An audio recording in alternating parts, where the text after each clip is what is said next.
Ok, je commence. Bonjour. Merci d'être là aujourd'hui et merci à toutes les personnes qui ont été impliquées pour l'organisation de cette édition de l'événement. C'est ma première fois à Bordeaux et ma première fois à BDXIO. Je suis très contente d'être là. Comme le titre l'indique, aujourd'hui, je vais vous parler peut-être d'une expérience que vous avez déjà toutes et toutes vécue, qui est l'intégration ou l'onboarding. Que vous soyez dev ou pas. Aujourd'hui, je parle de l'intégration des devs. Et globalement, je vais parler un peu de tout ce qui se passe quand on arrive dans une nouvelle mission, dans une nouvelle entreprise, et comment ça peut être une réussite ou un échec globalement, et comment on fait pour donner les chances un peu aux devs quand ils arrivent dans leurs équipes pour réussir. Donc d'abord, je vais me présenter. Moi, je suis Afsa, je suis développeuse et facilitatrice. Aujourd'hui, je travaille comme développeuse et Scrum Master. Je me considère aussi surtout une survivante et spectatrice de plusieurs onboarding qu'on pourrait qualifier de catastrophiques. Donc je m'intéresse particulièrement à tout ce qui fait la réussite d'une équipe, d'un point de vue individuel, mais aussi d'un point de vue collectif. Et je travaille aujourd'hui chez Chaud de Rennes, donc je viens de Rennes. Pour la suite de cette présentation, je vous propose de suivre l'histoire d'Hugo, un développeur qui est arrivé dans sa mission. Mais avant ça, je vais vous parler de l'onboarding et comme quoi c'est bien plus d'une formalité, pourquoi moi je le considère bien plus qu'une formalité et bien plus qu'une checklist ou certaines documentations qu'on fournit à la personne qui vient d'arriver pour dire bon voilà, tu as installé ton poste, tu as suivi tout un tas de formations et donc tu es prêt pour commencer à développer. Donc pour moi, l'onboarding c'est d'abord ce qui permet à un développeur ou une développeuse de s'intégrer dans son équipe. Donc de comprendre la culture de l'équipe, de l'entreprise, de savoir comment utiliser les outils et de rencontrer les bonnes personnes avec qui, elles ou elles, ils vont contribuer ou vont collaborer par la suite. Donc concrètement, c'est la période où on va accompagner la personne pour maîtriser les outils qu'il va utiliser, qui va lui permettre de créer du lien avec les personnes avec lesquelles il va travailler. Et globalement, en fait, c'est la période où on l'aide à devenir une version qui va être performante de lui-même ou d'elle-même au sein de l'équipe. Donc s'il est bien fait, la personne elle va se sentir à sa place, elle va se sentir plus engagée, plus productive. Et si il n'est pas bien fait ou il est raté, donc elle risque de se perdre, de se démotiver, des fois même ne pas valider sa période d'essai ou partir finalement pour ne pas, voilà, si c'est pas réussi. Donc pour comprendre, on va voir un peu une histoire qui est inspirée de faits réels, qui va être présentée sous forme d'une série Netflix. Dev débarque, mission intéressante. Des faits réels que soit moi j'ai vécu, soit des faits réels que j'ai vus autour de moi, et qui racontent l'histoire d'Hugo. Donc qui dit un dev à la conquête d'une nouvelle équipe, c'est comme un PC sans mise à jour, lent, instable et prêt à exploser. Suivez Hugo dans sa course à l'intégration. Donc voilà, on va suivre l'histoire d'Hugo et on va voir s'il va réussir ou pas son intégration. Et dans cette série, chaque jour, il va être un épisode. Moi, il va être une saison. Mais bon, spoiler alert, il ne va pas réussir son intégration. Donc déjà ça, on le dit dès le début. Donc je vous montre le dernier épisode, Game Over. Donc voilà, il part. Il part pas en héros, il part parce qu'il n'a pas réussi sa période d'essai. Il part parce que son onboarding était raté. Et voilà, donc maintenant quand on a vu ça, on peut voir comment ça a été raté. On va voir 6 moments clés de son intégration. Donc on va commencer le premier jour où Hugo il est motivé, il est impatient de rencontrer sa nouvelle équipe et montrer ses preuves. Donc d'abord il arrive, il doit attendre un petit moment parce que le bureau il est quasiment vide au point où il se pose des questions sur soit il s'est trompé de bureau, soit c'était pas son premier jour. Heureusement pour lui, son équipe est arrivée, donc ils sont arrivés un peu plus tard. Globalement, son équipe sont flexibles sur l'horaire, qui est très bien en général, sauf que personne n'a pensé à le prévenir. Donc il a dû attendre un petit moment avant qu'ils arrivent. Donc ils sont arrivés, ils ont pris un café ensemble, ils ont fait les présentations, et il a eu une présentation générale du projet, jusque-là tout va bien, et là il reçoit son PC. Et donc là il a eu son PC, mais il n'y a pas d'accès. En fait, il ne peut rien faire sur sa machine.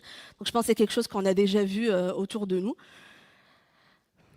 Et donc là, ce qui s'est passé, c'est que il a eu son PC, mais il n'a pas eu les accès. Dans d'autres cas, on arrive, mais on n'a même pas encore la machine. On doit attendre quelques jours, enfin une semaine ou deux avant d'avoir les postes. Et c'est quelque chose qui normalement peut être prévenu bien à l'avance, parce que quand on recrute quelqu'un, c'est pas pour qu'il arrive le lendemain. On sait très bien au bout de quelques mois si quelqu'un arrive. Donc l'idée, c'est de préparer à l'avance l'accès aux outils et l'environnement de travail. Donc contacter la personne en charge. Globalement, c'est quelqu'un, généralement, c'est quelqu'un qui est externe à l'équipe. Donc un petit mail, envoyer un ticket Jira à l'IT, demander s'il vous plaît, est-ce que vous pouvez fournir l'accès à cette personne-là pour que quand elle arrive, elle a ses accès, elle peut commencer à travailler. Donc, il a fini par avoir ses accès. Ensuite, on lui a fourni une documentation. Je lui ai dit, bah voilà, la documentation, tu peux aller regarder pour installer ton poste. Tu peux tout trouver dans cette documentation. C'est un peu représentatif. Bon, on ne travaille plus sur du papier, mais on peut imaginer un Confluence avec des pages qui partent dans tous les sens, avec des titres moitié finis, avec une page qui n'a pas été mise à jour depuis 2022, qui a été rédigée par quelqu'un qui n'est même plus là. Donc, ça part dans tous les sens, qui crée beaucoup de frustration pour Hugo. Et même moi, je me sentirais bien frustrée à devoir chercher l'information dans un doc qui part dans tous les sens. Et tout simplement, la documentation, elle n'était pas bien conçue. Des fois, elle est incomplète, elle est mal organisée, des fois, elle est même inexistante. Voilà. La solution, c'est de préparer la documentation d'onboarding avant l'arrivée du dev. Et là, je parle bien de la documentation d'onboarding. Et pour moi, ce que ça représente, c'est toutes les informations dont il aura besoin pour les premiers jours pour un peu comprendre le projet. Donc ça commence par un trombinoscope, tout simplement parce qu'on est introduit à plusieurs personnes quand on arrive. On est dans des réunions avec 25 personnes. Même dans notre équipe, s'il y a 10 personnes, on aura un peu de mal à se rappeler le premier jour des prénoms. Donc ça va permettre de reconnaître les personnes et pouvoir revenir pour checker les informations. Un organigramme, ça va aussi ensemble. Si on travaille dans un contexte où il y a plusieurs équipes qui interagissent, donc on veut bien savoir qui travaille sur quoi et où. Des guides et manuels, parce que bon, la machine ne s'installe pas généralement en un script, mais si aujourd'hui il y a pas mal d'outils qui peuvent être utilisés pour faciliter ou automatiser l'installation des postes, mais quand même il y a besoin de guides et manuels, soit pour installer le poste, soit pour l'utilisation de certains outils, parce que ça peut être différent entre ce que comment nous on l'utilise dans notre mission précédente ou dans et comment l'équipe actuelle l'utilise. Un glossaire, parce qu'on utilise pas mal d'abréviations, on utilise pas mal de mots avec lesquels nous, on est à l'aise, qu'on connaît parce que ça fait 3 mois, ça fait 3 ans qu'on est dans un projet, donc ça devient assez automatique d'utiliser pas mal d'abréviations, et donc un glossaire, ça va permettre de mettre des définitions à côté et de pouvoir revenir et de comprendre. Ça peut très bien se comprendre parce qu'une personne, quand elle arrive et qu'elle fait partie d'une réunion avec 25 personnes, elle ne va pas lever la main à chaque fois pour dire « j'ai pas compris c'est quoi cette abréviation ou ce mot-là ». Donc ça va lui fournir de l'autonomie pour revenir sur la documentation et comprendre. Et enfin, un schéma d'architecture, parce que globalement, on travaille sur des projets qui sont assez complexes d'un point de vue technique, d'un point de vue architecture, donc on peut aller voir comment les composants interagissent entre eux. Si on a besoin d'une information, on a un ticket Jira, on sait très bien dans quels composants ça va aller, etc. Donc si on essaie de consolider ça un peu dans un sorte de plan d'onboarding qui va, pour moi, depuis le recrutement, donc en fait, dès qu'on sait que quelqu'un arrive dans l'équipe, on rentre dans une phase de préparation pour son arrivée.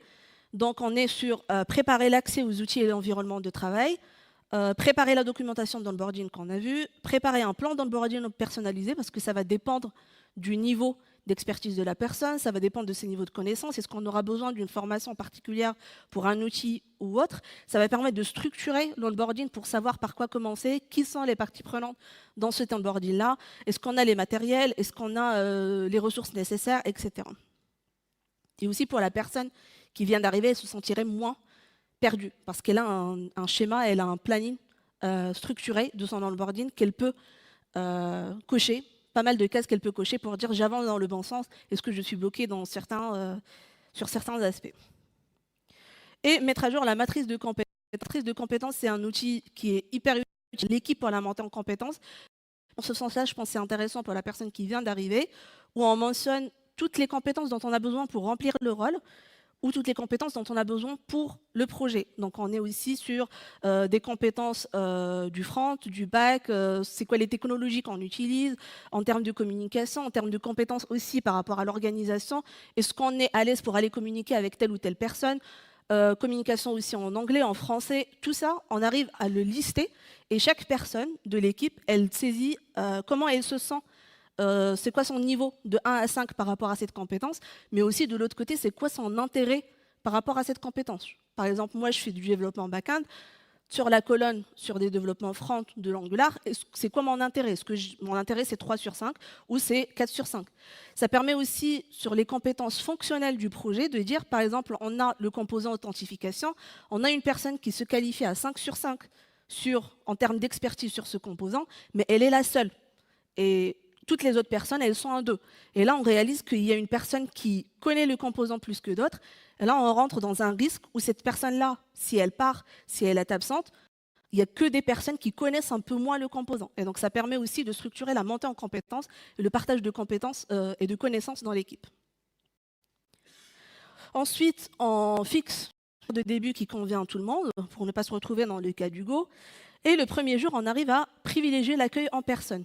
Ça, c'est important pour créer le lien dès le début, pour ne pas faire sentir à la personne que, surtout dans les environnements où on est globalement en remote ou en hybride, donc privilégier l'accueil en personne, présentation de l'équipe et de la culture, présentation du contexte fonctionnel du projet.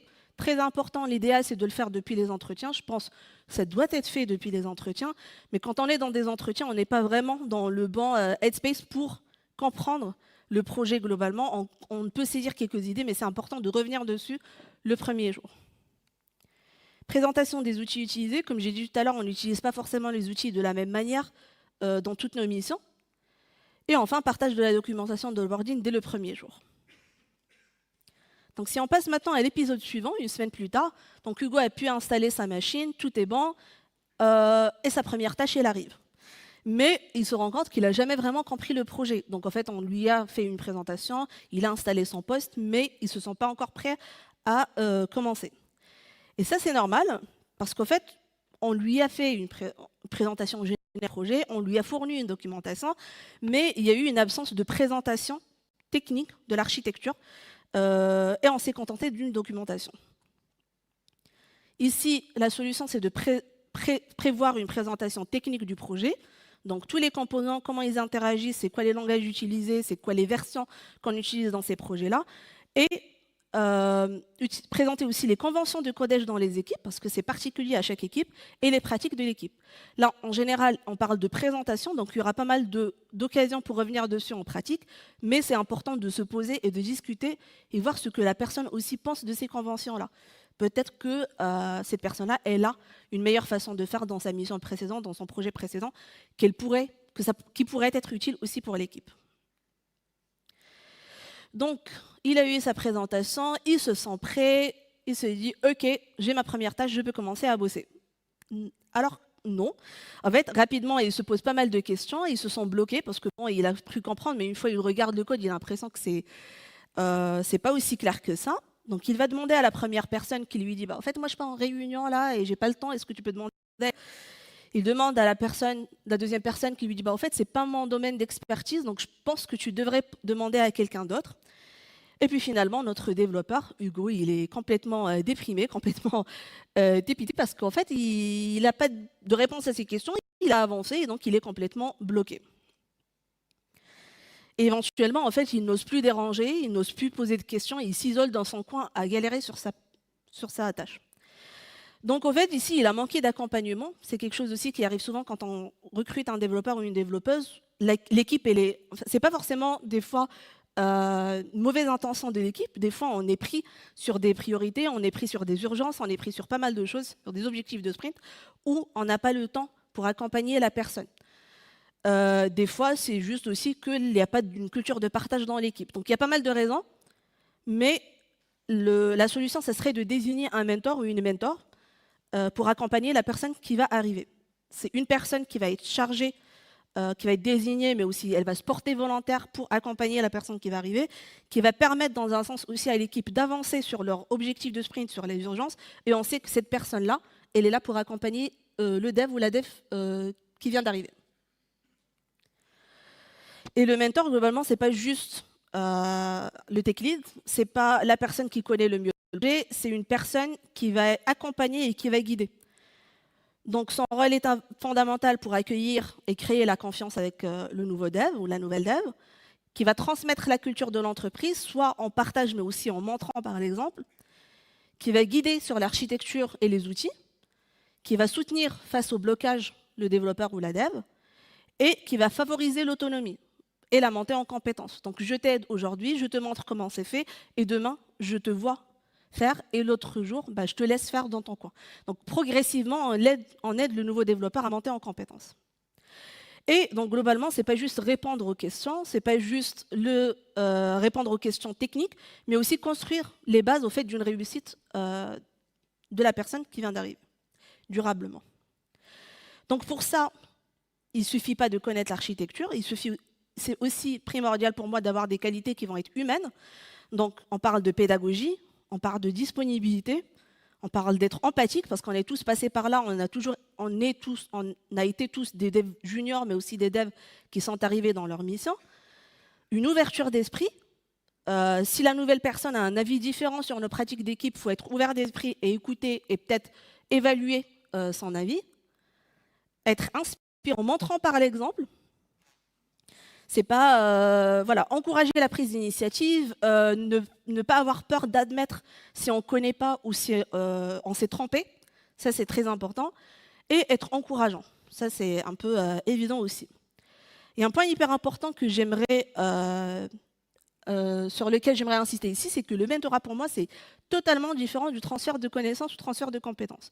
Souvent, quand on recrute quelqu'un, la tâche de la montée en compétences, elle tombe sur la personne qui va partir. Et ça, c'est injuste envers toutes les parties prenantes. Parce que la personne qui va partir, elle a envie de finir ses tâches. Globalement, elle a envie de partir. Donc, elle est déjà dans l'état d'esprit de « je pars du projet ». Et donc, voilà. Et la personne qui vient d'arriver, elle cherche quelqu'un pour l'accompagner de manière durable. Pas quelqu'un qui va être là pendant 2-3 semaines, 2 mois, si on a pu recruter une personne à temps. Parce que globalement, on recrute quelqu'un pour qu'il arrive 1 semaine avant le départ, et donc on a 1 semaine pour faire le transfert de connaissances, et ça crée de la pression pour tout le monde. Donc en fait, voilà, le mentor, ça va être quelqu'un qui va être dans l'équipe, qui va rester une bonne période pour accompagner la personne qui vient d'arriver.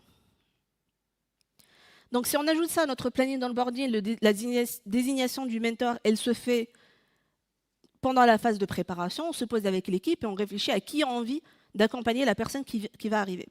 Et les présentations se font dès le premier jour pour créer le lien, pour accompagner le nouveau dev.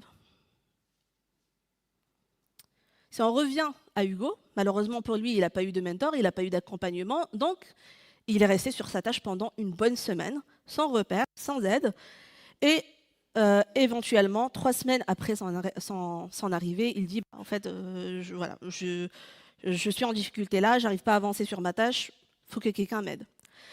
Malheureusement pour lui, en plus du fait qu'il a manqué d'accompagnement, on lui avait assigné une tâche qui était trop complexe par rapport à ce qu'il sait. Et c'est quelque chose qui arrive souvent aussi dans les projets où on arrive, on se dit il y a eu une tâche dans le backlog, tu prends n'importe laquelle et tu commences à travailler dessus.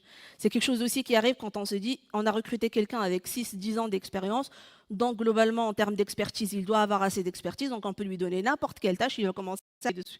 Et ce n'est pas le cas. Ce n'est pas parce qu'on a un nombre d'années d'expérience qu'on connaît le projet et qu'on connaît comment s'y prendre. Donc la solution, ça serait d'assigner des tâches qui vont être simples et d'accompagner la personne pour les réaliser. Soit ça peut être des exercices qui vont être tout prêts.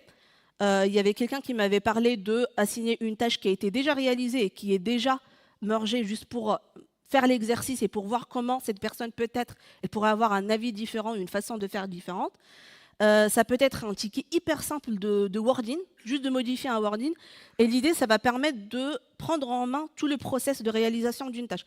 Depuis l'assignation du ticket, depuis la lecture, la création de la branche, le merge, la pull request, la relecture du code, le déploiement en environnement de test, le test, les retours QA et le déploiement en prod. Donc on peut juste avec une tâche qui est très simple, voir rapidement le processus depuis le développement jusqu'au déploiement en prod. Et ça permet aussi de booster la confiance en soi de la personne qui vient d'arriver. Je me rappelle quand je commence un nouveau projet ou une nouvelle mission, ma première tâche qui va en prod, c'est un peu un moment de fierté où tu te dis, bon, j'ai fait quelque chose qui est en prod aujourd'hui et donc ça me donne confiance en moi. Et l'idée ici, c'est de combiner le mentorat avec du pair ou du mob programming. Donc, travailler ensemble avec le dev, comme j'ai dit tout à l'heure, c'est de montrer d'abord comment c'est fait, de faire ensemble, et demain, le développeur ou la développeuse, il sera capable de faire tout seul. On arrive à la première semaine de l'onboarding. Donc, ici, on continue de privilégier le présentiel. On met en place des formations techniques, si besoin, sur des outils ou des langages que le développeur ou la développeuse ne connaît pas. On fait des présentations des sujets en cours et des rituels et réunions récurrentes, tout simplement parce qu'on invite le dev ou la dev à ces réunions-là. Donc, autant lui expliquer pourquoi il est là, mais aussi des sujets en cours parce qu'il sera là ou elle sera là au daily. Elle va entendre parler de pas mal de sujets. Donc, c'est important juste de prendre le temps d'expliquer de quoi il s'agit pour qu'elle ou il ne soit pas perdu par la suite. Réalisation de tâches simples, comme on a vu, en augmentant la complexité et le périmètre progressivement, et l'accompagnement par le ou la mentor, comme on a vu. Donc, on arrive à un mois plus tard. Hugo, il ose enfin demander du feedback sur son premier mois, à laquelle la réponse a été « continue comme ça ». On peut être d'accord que ce n'est pas un très bon feedback. Enfin, continue, oui, mais qu'est-ce que je fais bien, qu'est-ce que j'ai fait moins bien, comment je peux progresser? Une réaction hyper simple d'Hugo, c'était « merci, mais je ne sais pas quoi faire de ce feedback ». Et tout simplement, il y a eu un grand manque de feedback dans cette mission, dans la mission d'Hugo. Et ce qui est important aussi, c'est qu'on remarque que c'est lui qui est allé demander du feedback. Le feedback, il n'est pas venu naturellement vers lui sur sa façon de faire ou sur le projet. Et l'idée, c'est de créer un environnement où le feedback il va être régulier, constructif et bilatéral. Il y a ici un outil hyper puissant dont on entend parler globalement dans l'environnement RH ou managériel, qui est le rapport d'étonnement. Le rapport d'étonnement, ça peut être aussi fait au sein d'une équipe. C'est un outil très simple pour structurer le feedback, qui peut être fait de manière régulière, premier jour, première semaine, premier mois, 3 mois, 6 mois. Et l'idée, c'est de poser et voir comment on se sent dans la mission, d'un point de vue équipe, mais aussi d'un point de vue de la personne qui vient d'arriver. Donc, c'est quoi? C'est un document qui va être rempli par la personne qui vient d'arriver, mais aussi par l'équipe, par un membre de l'équipe ou le représentant de l'équipe. Et l'idée, c'est de remplir tout ce qui a surpris, tout ce qui a interpellé, tout ce qui a plu, peut-être tout ce qui a dérangé dans la mission jusqu'à maintenant. Et comment je le vois, moi, c'est un double cadeau. C'est un cadeau pour la personne pour exprimer ses doutes, ses incompréhensions, ses bonnes surprises par rapport à la mission, mais aussi c'est l'occasion pour l'équipe de voir ce qui fonctionne ou pas, que ce soit dans le process d'onboarding, mais aussi dans l'équipe en général. Et ce n'est pas tous les jours qu'on a ce regard neuf d'une personne qui vient d'arriver dans une mission, dans le projet, pour nous dire ça, au fait, j'aurais pas fait comme ça, ou j'ai pas l'habitude de faire comme ça, ou voilà, ou ça m'a dérangé comment ça a été fait. Sans feedback en général, rapport d'étonnement, on risque de se retrouver dans un effet tunnel où le développeur ou la développeuse, il fait juste son taf. En fait, il fait son développement, il ne cherche pas à s'améliorer, il ne cherche pas à améliorer le fonctionnement de l'équipe. Ça peut mener aussi à l'isolement, à la perte de sens, parce que voilà, je travaille, je suis là pour travailler, mais personne ne me demande mon avis sur quoi que ce soit. Éventuellement, un désengagement qui pourrait ensuite mener à soit la personne, elle part, soit globalement, quand c'est comme ça, on ne se pose pas trop la question, on se dit la personne elle est désengagée, elle ne fait pas le taf, donc on ne valide pas sa période d'essai. En général, on ne se pose pas la question sur qu'est-ce qui a mené à ce désengagement dès le début. Donc, comme j'ai dit, ça peut être utilisé sur la première semaine, premier jour, première semaine, premier mois, 3 mois, donc c'est à voir avec le fonctionnement de l'équipe. Et ici, moi, j'ai ajouté dans la première semaine, donc on se pose et on cherche un peu à savoir c'est quoi le feedback. On arrive au premier mois, donc globalement au premier mois on continue à faire exactement ce qu'on a fait sur la première semaine, mais en augmentant progressivement la complexité des tâches et le périmètre. Donc la personne elle aura l'occasion peut-être de découvrir de nouveaux composants dans le projet, d'avoir un peu plus de challenge dans ce qu'elle fait et d'avoir plus d'autonomie et de monter en compétences. On continue l'accompagnement par le mentor, la formation aux outils, on met à jour la matrice de compétences pour suivre aussi la montée en compétences de la personne et le rapport d'étonnement. Et sur les 2-3 prochains mois, on passe à des tâches qui vont être plus complexes. Donc la personne, elle sera maintenant plus ou moins autonome. Et on continue rapport d'étonnement, matrice de compétences et l'accompagnement. J'ai choisi de structurer ce planning d'onboarding sur 3 mois, globalement parce que ça permet de savoir au bout de 3 mois si la personne elle a envie de rester, si on a une montée en compétences, si on voit que ça peut être durable, mais aussi parce que c'est généralement la période d'essai. On est sur 2-3 mois potentiellement renouvelables. Ça permet de savoir pour toutes les parties prenantes, est-ce que cette collaboration elle peut continuer ou pas. Donc, si on essaie de résumer un peu tout ce qu'on a vu sur c'est quoi une intégration qui va être efficace, donc pour moi, ça commence par l'accueil, donc créer une confiance, faire sentir à la personne qu'elle est valorisée, qu'elle est intégrée. Donc si on n'a pas de confiance, en fait, on est sur déjà un truc qui va être très difficile pour tout le monde. Ensuite, on est sur une montée en compétences et une autonomie progressive. Donc l'idée, c'est d'amener le nouveau ou la nouvelle dev à devenir progressivement autonome. Et donc cette autonomie, elle ne va pas venir tout seul, ça va demander un engagement, ça va demander du temps de l'équipe, que ce soit le mentor ou la mentor, mais aussi dans l'équipe, et ça doit être un objectif de l'équipe. L'idée, c'est de savoir que l'onboarding, c'est un objectif de l'équipe. On se pose et on se dit, c'est quoi les tâches sur lesquelles la personne y va arriver, en quoi on a besoin en termes de compétences, c'est quoi les attentes par rapport à la personne qui arrive, etc. Donc, ça devient un élément important dans la roadmap équipe. Et enfin, on arrive sur la performance et la fidélisation. Donc, si on a tout ça, on arrive à un processus, un processus qui va être clair, qui va être réussi, une personne qui va se sentir à sa place, qui va se sentir en confiance, qui a envie de continuer et de travailler avec l'équipe. Et donc, éventuellement, une personne qui va comprendre les outils, comprendre techniquement de quoi il s'agit, qui va travailler mieux, elle va faire moins d'erreurs, et éventuellement, on a moins de retours, on aura moins de bugs potentiellement, et donc elle aura besoin de moins de supervision aussi, et donc ça sera un win-win pour tout le monde. Éventuellement aussi, c'est moins de turnover parce que la personne, elle va rester, mais aussi la personne, on aura envie de la garder par la suite. Donc c'est un investissement initial sur lequel, en général, les équipes, elles veulent peut-être pas l'envie de mettre de l'effort, mais aussi c'est pas vu comme ça. C'est pas aussi pris en compte dans la capacité de l'équipe. Quand on voit une personne qui vient d'arriver, je sais pas comment ça se passe chez vous, mais on dit, bon, on a une personne en plus, donc on peut prendre plus de tâches. C'est pas le cas. En fait, c'est un moins, parce que la personne qui vient d'arriver, elle va être accompagnée, donc c'est du temps sur une personne qui est là pour l'accompagner, donc faut pas le prendre comme un plus. Et donc, c'est un investissement, que ce soit en termes d'équipe, mais aussi en termes de structure, pour dire, on prend du temps pour accompagner la personne qui vient d'arriver. Mais c'est pas pour rien, parce qu'il y a eu des études qui ont montré qu'un onboarding structuré il va augmenter de 42% les chances d'un collaborateur ou collaboratrice, il va rester dans une équipe ou dans un projet.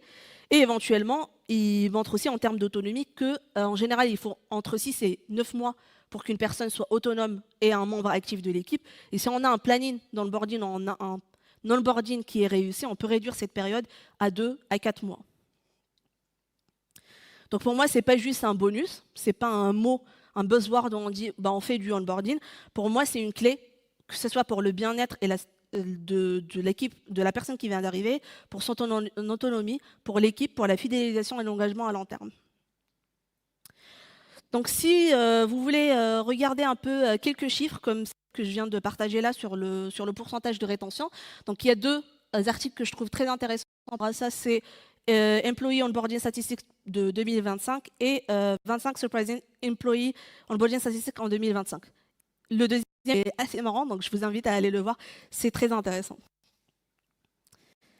Donc, si on veut résumer tout ce qu'on a dit, one does not simply welcome a new hire without an onboarding process.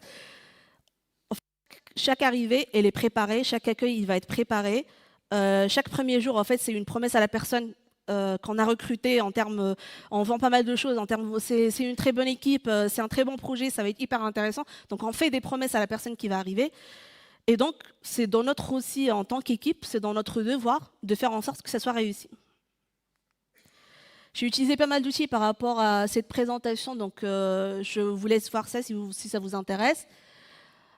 J'ai 2 QR codes ici, un pour Open Feedback si vous voulez me laisser du feedback sur la présentation, et le deuxième c'est si vous voulez garder les slides de la présentation. Il y aura aussi le plan d'onboarding complet que j'ai présenté, donc du premier jour jusqu'à 3 mois. Il y a aussi 3 questions de feedback un peu plus ciblées autour de la présentation, si vous voulez y répondre, ça m'aiderait aussi pour la suite.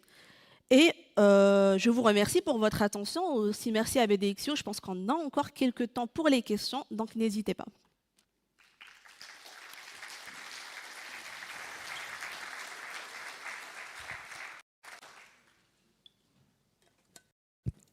S'il y a des questions, n'hésitez pas.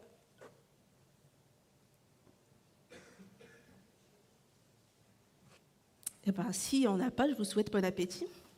Merci encore.